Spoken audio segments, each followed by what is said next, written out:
Hi everyone, welcome back to another video from Editing Basics.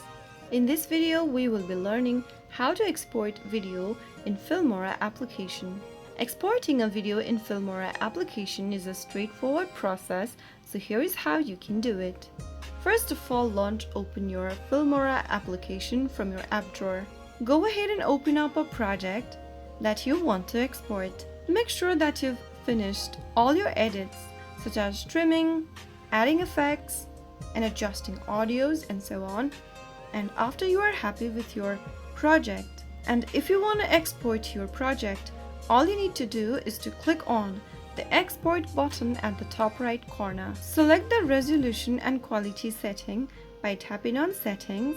Filmora usually offers options like resolutions, frame per second, watermark removal, stable export, and GPU decode in the settings menu.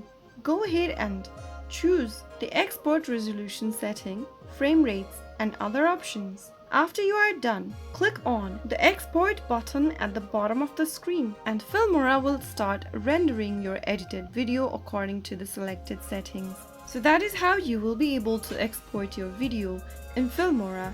If you found the video to be helpful, go ahead and give us a thumbs up. Don't forget to subscribe to our channel by hitting the subscribe button. Press the bell icon so that you'll never miss another upcoming upload from us. I will be back again in the next video. Thank you for watching.